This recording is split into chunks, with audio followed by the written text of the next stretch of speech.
This party exposed a family's hidden infidelity. The husband saw the recorded evidence of betrayal and made the only right choice. My dear viewer, make yourself comfortable as I begin the story. While you're here, don't forget to subscribe to the channel. Let's dive in.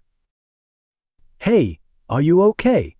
Madison's gentle voice pierced through the background noise of the TV as her hand softly rested on my shoulder. I had sunk deep into the couch, feeling the weight of the evening settle on me. The room was filled with the quiet sounds from the TV screen. I had barely made it through the door after a long, exhausting day at work, kicked off my shoes and collapsed on the couch. "Yeah," I replied, my voice flat and distant. "Just tired. That meeting was brutal." Pressing my fingers to my temples, I tried to soothe the dull ache that had built up over the day, a result of endless spreadsheets and constant questions from my team. Madison understood immediately. She had seen me like this countless times before. She sat down beside me, absent-mindedly playing with the fabric of her dress. "You should go out tonight," she suggested. "There's a party at the club. It might help you relax." She smiled, her voice playful and light. "Victoria and I are going. It's been a while since we had some fun together." I glanced at her, noticing the sparkle in her eyes. Socializing came easily to Madison. She thrived on conversation, dancing and enjoying cocktails, but for me, those events were more draining than refreshing. "Not sure," I muttered, leaning back and closing my eyes. The mere thought of loud music and shallow small talk made my headache worse. "I'm too tired. You and Victoria should go without me." Almost as if on cue, Victoria entered the room, adjusting her dress with a bright smile. She was 30, but still held on to that youthful excitement, always ready for a new adventure. "Come on, Dad," she teased, her heels clicking on the floor as she approached. "You can't leave us hanging tonight." She gave me a quick kiss on the cheek before checking her reflection in the mirror by the door. "The club's going to be packed. You don't want to miss it." But I couldn't help but smile at her energy. Victoria always knew how to brighten any room, but tonight, I just didn't have the energy to join them. "I think I'll sit this one out," I chuckled. "You and your mom can have fun for me." Victoria laughed as she grabbed her purse from the dresser. "All right, but if you change your mind, you know where we'll be." Madison stood up, smoothing the folds of her dress, and leaned down to kiss me. "You're sure you don't want to come?" she asked again, her voice soft, though I caught a hint of disappointment. "Positive," I reassured her. "I just need a quiet night." She smiled playfully, her eyes twinkling. "All right," she said quietly, "but don't blame us if you miss the best party of the year." With that, they headed out the door, their laughter echoing for a moment after they left. The door clicked shut, and suddenly the house felt too quiet. I glanced at the clock. It wasn't even 7 p.m., but the silence was already pressing down on me. For a while I just sat there, the dim light casting long shadows across the room. Normally I welcomed the quiet after a tough day, but tonight something felt off, a strange uneasiness I couldn't shake. "Probably just the headache," I muttered to myself, getting up and heading to the kitchen for a glass of water. I tried to brush off the feeling, reminding myself that everything was fine. Madison and Victoria loved going to these club events, and they'd been doing it for years, ever since Victoria moved back home after college. The club had always been a part of our lives, full of memories, barbecues, holiday parties, summer picnics. There had never been a reason for concern. They were always surrounded by friends. Still, tonight felt different. I returned to the couch, my eyes landing on the empty spot where Madison had been sitting moments ago. She looked stunning as usual, full of life and energy, even after all these years. And Victoria, my little girl, all grown up but still with that mischievous sparkle in her eyes. They were my world, and I trusted them completely. So why couldn't I shake this feeling? The thoughts spun around in my head as I mindlessly flipped through TV channels, not focusing on any particular show.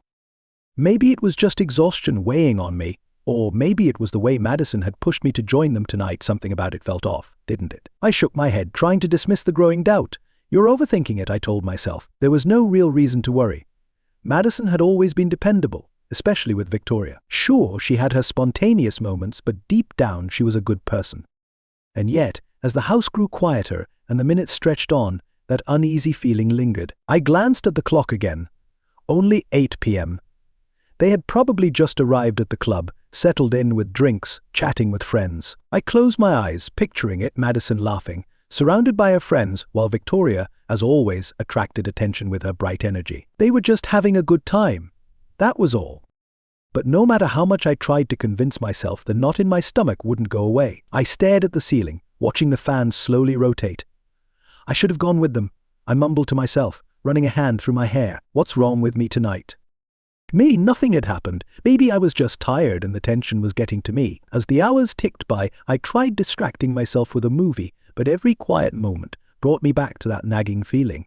By 9 I gave up, turned off the TV, and headed to bed. Madison and Victoria would be back soon, and everything would be back to normal, just like always. But deep down, a small voice whispered that something was wrong. I just didn't realize it yet. The next morning started like any other. I sat at the kitchen table with a cup of hot coffee, browsing through work emails. Sunlight streamed into the room, warming it as I scrolled through reports. The smell of freshly brewed coffee filled the air, and for a brief moment, the lingering headache from the night before faded. My peace was interrupted by the sound of the doorbell. I glanced at the clock, just past 7 a.m. I wasn't expecting anyone. Setting my coffee aside, I stood up and walked to the front door. Peeking through the peephole, I saw Alexander, our new neighbor. He had moved in recently tall, with a friendly smile, but today was different. His posture was tense, and his usually cheerful face was serious. I opened the door. "Hey, Alexander, what's up?" I asked, trying to sound casual despite the strange vibe he was giving off. "Can we talk?" Alexander's voice was strained, missing the usual warmth. His signature smile was nowhere to be found. "Sure, come in," I said, stepping aside to let him enter. It felt like he was carrying some heavy news, like the calm before a storm. Alexander walked into the kitchen, his eyes darting around the room, as though making sure we were alone. "Is everything all right?" I asked, puzzled by his odd behavior.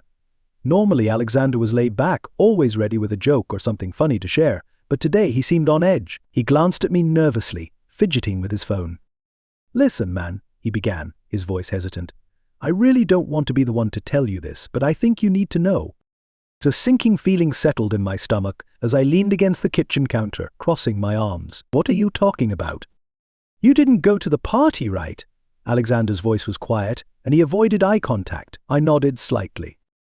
"No, I wasn't feeling well, so I stayed home and went to bed." "Why?" Alexander let out a low whistle, shaking his head as though struggling to find the right words. "Dude, you missed a wild night. Things got way out of hand. The club manager, let's just say he was in the jacuzzi with 2 women, and it was far from innocent. It was wild. Here, take a look." A wave of anxiety hit me. Alexander wasn't one to exaggerate, and the tension in his voice made my stomach tighten even more. "What are you talking about? What happened?" I asked, my voice now reflecting the growing unease in the room. He hesitated for a moment before pulling out his phone. "I didn't want to show you this, but you have to see it." A knot tightened in my chest as I watched him unlock his phone, his fingers moving slowly, as if he was dreading what he was about to reveal. My mind raced, trying to guess what was coming. When he finally turned the screen toward me, it hit me like a punch to the gut. The video started blurry, but soon the image became clear. It was the club's jacuzzi. What I saw felt foreign, unreal. 2 women in skimpy bikinis were laughing and splashing in the water, their faces partially hidden by steam. But as I realized who they were, my breath caught in my throat. Madison and Victoria, my wife and my daughter, were both there, laughing and flirting with the club manager. My vision blurred, and the room seemed to spin. The manager casually placed his hand on Madison's shoulder, leaning in far too close. My heart pounded painfully in my chest, each beat like a hammer blow. They laughed, touched each other, and then it escalated into something far worse. They crossed a line. "No, this can't be real," I whispered, barely able to force the words out. My throat was dry, and I could hardly breathe. Alexander remained silent, watching me with pity in his eyes. "So I didn't want to show you, but you needed to know," he said quietly. "See?" I couldn't tear my eyes away from the screen, frozen in place as the terrible reality unfolded before me. Madison's laughter echoed in my head, but now it was twisted, tainted by betrayal. Victoria was right beside her, both of them acting as if I didn't exist, as if they didn't care. A wave of disgust surged inside me, and I clenched my fists, struggling to stay composed. "If my wife, my daughter, how could this happen? How is this even possible?" I muttered, barely audible, my thoughts spinning out of control. There was no explanation. None of it made sense. Alexander shifted awkwardly, clearing his throat. "I'm really sorry, man. I thought you should know." I wanted to scream, throw the phone, break something, anything to release the rage boiling inside me. But I just stood there, paralyzed by disbelief, watching the people I loved most betray me in a way I could never have imagined. "Thanks, Alexander," I muttered hollowly. I couldn't even look at him. "I just need some time." He nodded, sympathy etched across his face. Take as long as you need. I'm really sorry, brother. If you need anything, I'm just next door. I remained silent, unable to respond. As soon as the door clicked shut behind him, my legs gave out, and I collapsed into the nearest chair. My hands trembled as I clutched the phone, the screen still showing the image of Madison and Victoria, both smiling as if they hadn't just destroyed my world. I stared at their faces until my vision blurred, and a surge of fury rose within me. How could they? How could they do this? Madison, the woman I had loved and trusted for 33 years. And Victoria, my daughter, my own flesh and blood. Tears burned at the corners of my eyes, but I refused to let them fall. Instead, I tightened my grip on the phone, my body trembling from shock, anger, and disbelief. It felt like a nightmare, but the video left no room for doubt. I sat there, staring at the floor, trying to process what I had just witnessed. No matter how hard I tried, I couldn't make sense of it. My family was gone. The life I knew was shattered. All that remained was the unbearable truth. The people I cherished the most had betrayed me in a way I could never forgive. The numbness that had enveloped me began to fade, replaced by a growing rage. The hours after Alexander's visit passed in a blur, the video playing on repeat in my mind. Madison and Victoria's laughter echoed over and over, like a cruel reminder of their betrayal. I couldn't eat. I couldn't sleep. All I could feel was burning anger, but I wouldn't let it consume me. No, if they could betray me this deeply, I would repay them in kind. I would hurt them in ways they could never imagine. They didn't know that I had discovered their betrayal, and that was my greatest advantage. And I had to keep my emotions hidden, conceal the storm brewing inside. I needed time to plan, to devise the perfect revenge. I would make sure they felt every ounce of the terror I had endured. I locked myself in my office, pacing the floor as thoughts swirled in my mind. I considered endless possibilities. How could I expose them? How could I humiliate them? How could I strip away their power, just as they had stripped me of mine? But nothing seemed enough. It had to be flawless. No shouting, no dramatic scenes. I wouldn't let them see how broken I was. I needed control. I wanted to strike with such precision that they would never recover. Sitting down at my desk, I powered on the computer, determined to find anything I could use against them. My thoughts sharpened, becoming cold and calculating.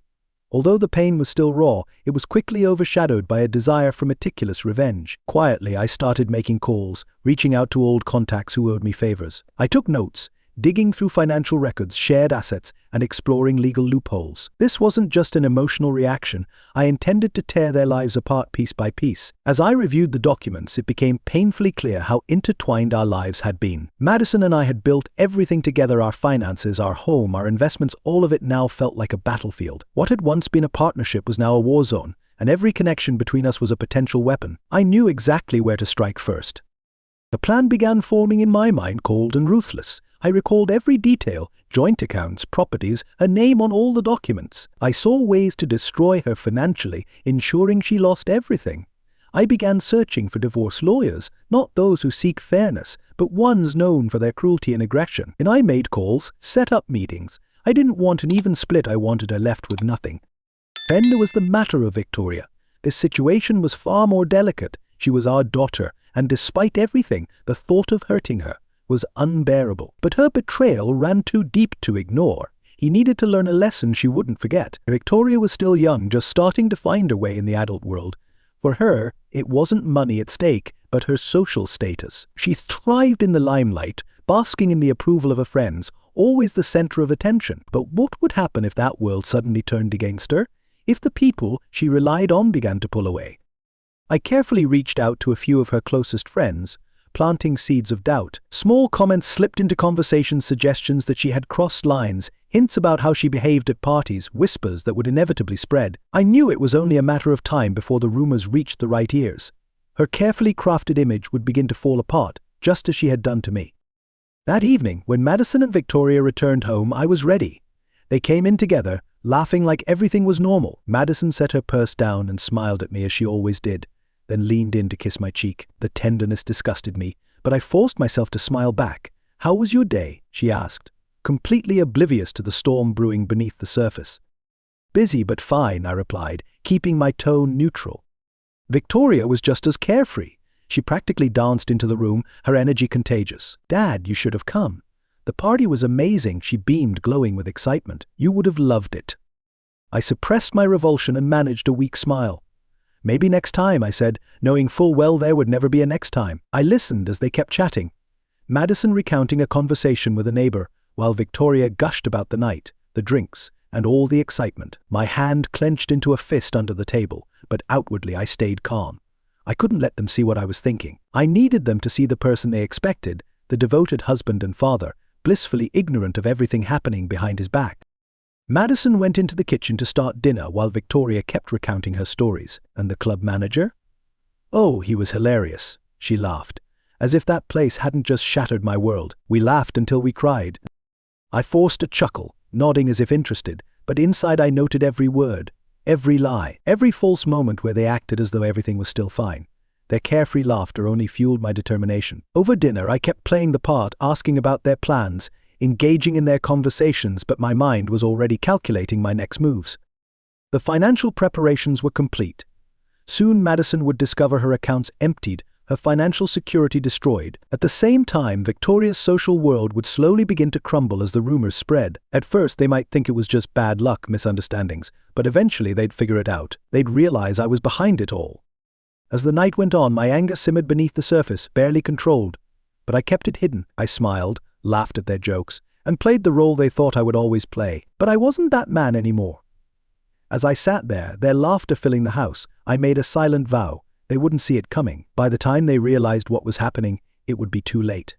They had destroyed my life, and now it was my turn. The next day marked the beginning of a carefully executed plan.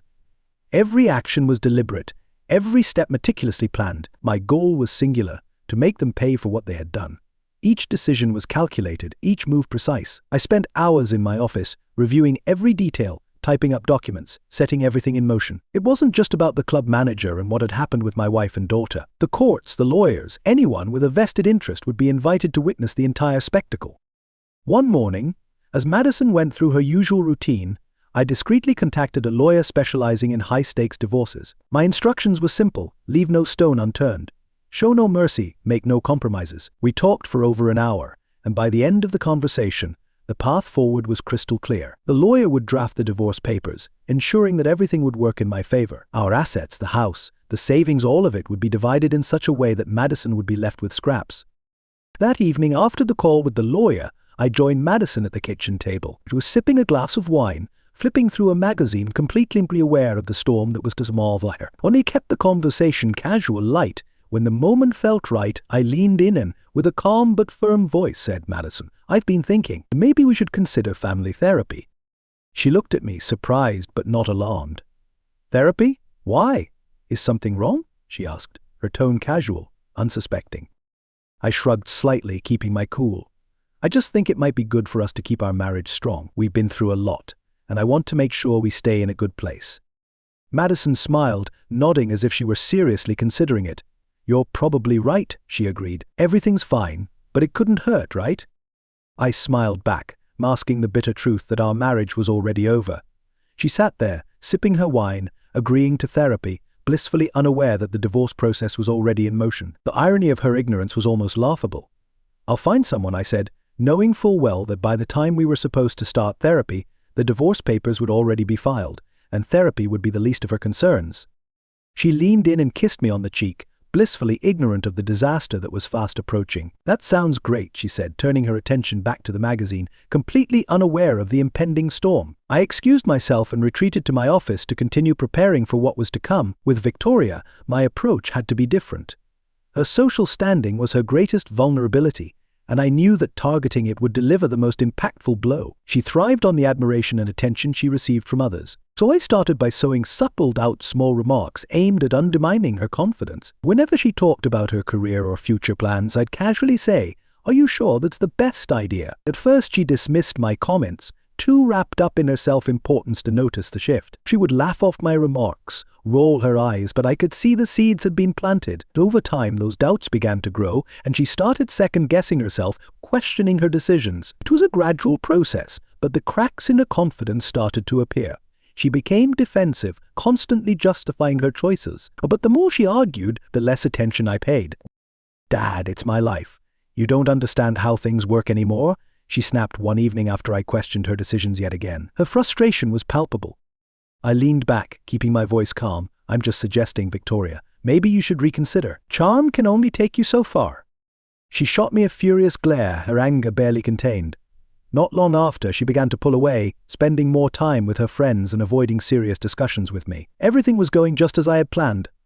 I needed her to feel unsteady, to lose her footing. My goal was to slowly destroy the carefully built life she had constructed. Meanwhile, I quietly set the wheels in motion to undermine Madison and Victoria's financial security, but without drawing any attention, I gradually took control of our joint assets, moving accounts and shifting funds to tighten my grip. The investments we had built over the years, half of which were in Madison's name, were slowly slipping out of her control, and she had no idea. By the time she realized what had happened, it would be far too late. One evening, she sat on the couch with her legs tucked under her, scrolling absent-mindedly through her phone. She glanced at me with a curious look. "You've been spending a lot of time in the office lately. Is everything okay?" she asked. I nodded calmly. "Just a lot of work. Things are busy." She didn't press further, her attention drifting back to whatever was on her phone. She had no idea that while she felt secure and comfortable, her entire world was teetering on the edge of collapse. In the following days, I proceeded with extreme caution, advancing my plan step by step. Every action was deliberate, every detail part of a larger scheme. I wasn't in a rush. I knew that revenge is most satisfying when served cold. Slowly and methodically, all the pieces needed to fall into place. And even the suggestion of therapy was part of the plot. I signed us up for sessions, pretending to be the devoted husband who genuinely wanted to fix what was already broken. Madison, ever the optimist, agreed, thinking it was just another obstacle we could overcome together, as we always had. But I knew better. I had no intention of fixing anything. Meanwhile, Victoria, usually so confident, was beginning to drift away from me. The tension between us was growing, and I made sure she felt it. Unbeknownst to her, the rumors I had been spreading within her social circle were starting to take hold. People began to question her decisions, her character. Her relationships started to fracture, and the perfect image she had worked so hard to maintain was beginning to crack. I watched her slow descent with quiet satisfaction. None of them suspected a thing. They had no idea that the ground beneath their feet was crumbling. The stage was set. All that remained was to wait for the perfect moment to deliver the final blow. That moment came. My heart raced as I called Madison and Victoria into the living room. The house was eerily quiet, the kind of silence that signals an approaching storm. I had played this moment over in my mind countless times, but when it finally arrived, the tension was almost unbearable. Madison came in first, her expression soft, expecting nothing out of the ordinary. Victoria followed, engrossed in her phone, completely oblivious to the devastation about to unfold. They sat on the couch, sensing something serious, but still unaware of what was coming. "What's wrong, darling?" Madison asked, casually tucking a stray lock of hair behind her ear. Victoria barely looked up from her phone, distracted. I didn't answer immediately. Instead, I walked over to the table and pulled out a folder I had prepared, containing all the damning evidence. I opened it and laid the photos on the coffee table, then pressed play on the video. Madison's laughter, Victoria's hand resting on the club manager's shoulder, the scene in the jacuzzi that had destroyed everything for me. Madison's eyes flicked from one image to the next, her confusion quickly turning to panic. She covered her mouth with her hand, as if trying to stop the flood of reality from crashing in. For Victoria, usually composed and confident, turned pale, the weight of what she saw hitting her hard. The room grew thick with their guilt. "I know about the club," I said, my voice cold and steady. It felt like I was watching everything from a distance, detached from the whirlwind of emotions unraveling Befessions and Rebbe. Madison's sharp intake of broke the silence, causing Victoria to freeze. I had anticipated this reaction. It was exactly what I expected, and it only fueled the anger simmering beneath my calm exterior. What is this?" Madison's voice trembled as she finally spoke, her words stumbling as if she couldn't grasp what was happening. I leaned in closer, my gaze unwavering. "You tell me," I said in a low, threatening tone, pointing to the incriminating photos. "That's you, Madison. And you, Victoria." My eyes shifted to my daughter, the truth now laid bare in the images. Both of them, in the hot tub with that sleazy club manager. The disbelief on their faces was clear. Madison instinctively shook her head, denial sinking in. Before she could speak, Victoria dropped her phone onto the couch, her hands shaking and her eyes filling with tears. "It's not what you think," Madison blurted out, her voice pleading. "We were drunk. It was a mistake, a stupid mistake." A bitter, hollow laugh escaped my lips, slicing through the room like a blade. "A mistake," I repeated, mocking her feeble excuse. "You destroyed our family for what? A fleeting moment of stupidity?" I turned to Victoria, my anger boiling over. "And you, how could you?" I raised you, gave you everything, and this is how you repay me, by betraying me alongside your mother? Tears streamed down Victoria's face, her sobs growing louder. Dad, I'm sorry, I wasn't thinking, she whimpered, her voice trembling under the weight of her guilt of her. Wasn't thinking, I snapped, cutting her off. That's your excuse. You didn't think when you climbed into that hot tub. Didn't think when you flirted and laughed with him, acting like I didn't matter, like none of this mattered. Madison reached out toward me, her hand trembling. Please, she whispered, her voice cracking with desperation. We can fix this. It doesn't have to end like this. It was just a stupid mistake. I recoiled from her touch, disgust rising in me like bile. A mistake, I growled. Is that all this means to you? What about the years we spent together, Madison? The sacrifices, the trust, the love? Was all of that so meaningless to you that you threw it away for one night with some lowlife? Madison's tear-filled eyes reflected her guilt, but she couldn't find the words to respond. Her lips quivered, but no sound came out. The silence in the room was suffocating, thick with the weight of her betrayal. I could feel the balance shifting, control slipping from them. They had shattered the foundation of our family, leaving it in ruins. Now they stood there, helpless, unable to justify the destruction they had caused. You thought I'd spend my life with you, I said softly, my voice faltering as I looked at Madison. You were my partner, my best friend. Now you're just a stranger, someone I don't recognize anymore. Madison collapsed onto the couch, her sobs uncontrollable. And you, I added, turning to Victoria, my voice hardening. You were my daughter, my little girl. How could you do this? Not just to me, but to yourself. You've shamed yourself and ruined everything. How could you let this happen? Victoria's sobs grew louder, but my resolve remained unshaken. They needed to fully grasp the consequences of their actions. Do you think I'm just going to let you both walk away from this without paying for what you've done? Asked, my voice growing firmer as I regained control. No, there are always consequences. We destroyed this family, and now you'll deal with the fallout. Please, Madison whispered again, barely audible, her face buried in her hands. We can try therapy. We can fix this. We'll do whatever it takes, just don't let it end like this, she begged. I slowly shook my head, my resolve solid. It's already over, Madison. You just haven't accepted it yet. My words lingered in the air, heavy and final. I stood up and walked toward the door. They were frozen, paralyzed by the destruction they had caused. They didn't have the strength to move or follow me. Before leaving, I paused for a moment, giving them one last look. By the end of the week, you'll have the divorce papers. Don't bother fighting it, you've already lost.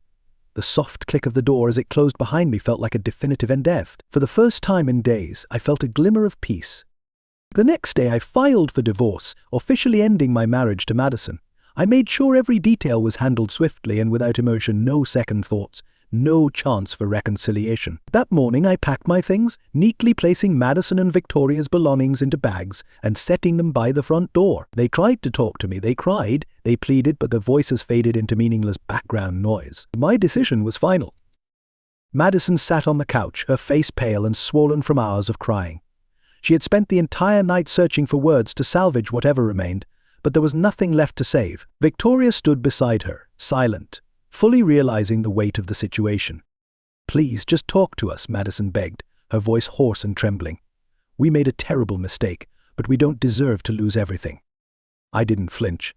You lost everything the moment you stepped into that hot tub with him, I replied, my voice cold and unwavering. This isn't something you can just apologize for. You both made your choices. Now you'll live with them. Victoria finally spoke, her voice shaking, thick with regret. Dad, I'm so sorry. I don't even know why I did it. Please don't do this. Don't throw us out. I'll do anything to make it right. I looked at her, the daughter I had loved, cared for, and protected for 30 years. What should have been hard to say came easily. You betrayed me in the worst possible way, I said, locking eyes with her. You were supposed to be my daughter, Victoria, my family, but you chose her. I gestured toward Madison, who was now sobbing uncontrollably. You both destroyed everything, and now you'll have to deal with the consequences. I let my words hang heavy in the room, then added with cold finality, I hope you didn't bring back some kind of disease from that party. My words were brutal, but I wasn't done.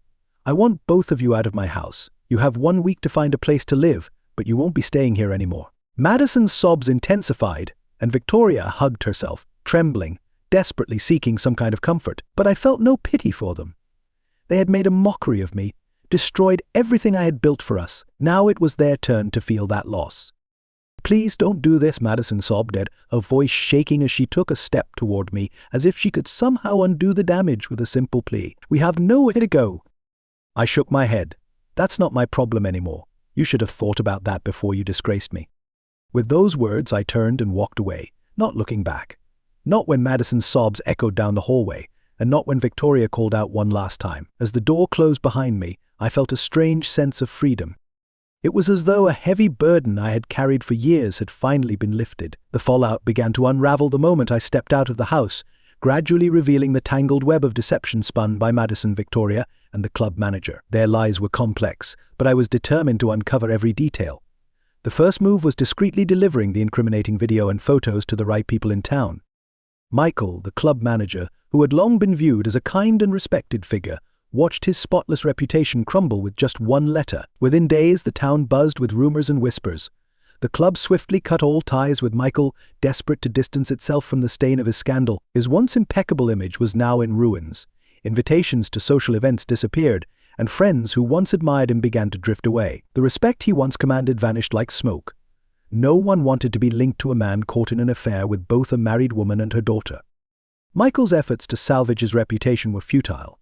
His name was irreparably tarnished. Wherever he went, whispers followed, and the awkward silences and judgmental stares reminded him of his misdeeds. Madison and Victoria didn't fare any better. Forced to leave their home, they sought temporary refuge with friends, but the shame followed them everywhere. The story of their actions spread like wildfire, and soon they were shunned by the community. Madison turned to family and friends for support, but most had already sided with me, unwilling to excuse such betrayal. What they had done was too severe to be forgiven. Rumor had it that Madison and Victoria couldn't even secure a permanent place to live, and Madison lost her part-time job at the boutique when her boss learned of our involvement in the scandal. Victoria, too, couldn't show her face around town. She became the subject of endless gossip, with people whispering about her betrayal of her mother by getting involved with a lover. Everywhere there were rumors circulating that Michael had contracted syphilis, with talk suggesting that Madison and Victoria were responsible, although whether it was true or not didn't concern me. Victoria became a figure of ridicule and gossip, a target for the town's quiet judgment. As for me, I began to move forward steadily and with renewed determination. I refused to let their betrayal define the rest of my life. I surrounded myself with friends who truly cared about me. I hired a lawyer who ensured that the divorce left Madison with almost nothing. I kept the house, the savings, and most of the assets, leaving Madison with only the bare minimum. Occasionally, I wondered if I had been too severe. But then I would recall the video, their cruel laughter, their blatant disregard for the humiliation they had caused. Each time those memories surfaced, any guilt I felt gradually faded. Over time, I found peace. I rebuilt my life step by step, no longer suffocating under the weight of their lies. I rediscovered the joy of living, going out, meeting new people, and realizing that life after betrayal could still be fulfilling. Madison and Victoria, on the other hand, were left to confront the wreckage they had created. They had to live every day remembering the life they had destroyed. Now, I live the life I deserve, free, unburdened, and finally at peace with myself.